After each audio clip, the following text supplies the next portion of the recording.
আওয়ামী লীগের উপর থেকে নিষেধাজ্ঞা উঠে যেতে পারে বলে আমরা জানতে পেরেছি বিশেষভাবে, বিশেষ সূত্রে। এবং এটাও জানতে পেরেছি যে ফেব্রুয়ারিতে যে নির্বাচনের কথা বলা হচ্ছে, নির্বাচন দেয়া হবে এইসব কথা আরো 2 সপ্তাহ বলা হবে, কিন্তু আলটিমেটলি ফেব্রুয়ারিতে নির্বাচন হবে না। এবং এই নির্বাচন হবে 2026 সালে আওয়ামী লীগ সকল দলের অংশগ্রহণ, এবং সেই নির্বাচন হবে তত্ত্বাবধায়ক সরকারের অধীনে।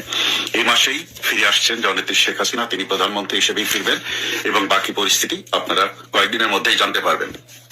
নিশ্চিত থাকুন, এই বিজয়ের মাসে বিজয়ের বেতন উড়াবে আওয়ামী লীগ।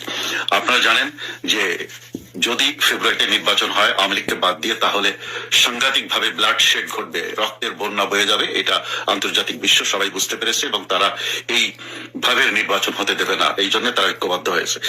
আপনারা জানেন জননেত্রী শেখ হাসিনার যে বিচারের রায় দেওয়া হয়েছে, যে সোকল্ড আইসিটি কল্ডে বিচার হয়েছে বলে বলা হচ্ছে, এই বিচারে ইন্টারন্যাশনাল অবজারভার রাখা হয়নি, এই বিচারে আন্তর্জাতিক কোনো নিয়ম মানা হয়নি বলে বিভিন্ন দেশ আলোচনা করছে, এবং বিভিন্ন মিডিয়ায় সেগুলো বলা হচ্ছে। এই বিচার ব্যবস্থার উপরে, এই রায়ের উপরে অবজেকশন জানিয়েছেন African union, European union, OIC, Russia, চীন, ভারত, ইউএসএ, কানাডা, ইংল্যান্ড সহ বহু দেশ। দেশকে ভালোবাসতে হলে আওয়ামী লীগকে নির্বাচনের সুযোগ দিতে হবে, এটা একটা বাস্তবতা। আওয়ামী লীগ হলো এই দেশের পাহারাদার, এবং আওয়ামী লীগ এদেশের একটা পাহাড়, অনেক বড় পাহাড়। এনসিপি কে নির্বাচন নিয়ে ভাবতে হবে না, ওরা যে কয়জন আছে, যে কয়দিন আছে, ওরা চাঁদাবাজি নিয়ে ভাবুক। ওদের নির্বাচন নিয়ে ভাবতে কে বলছে?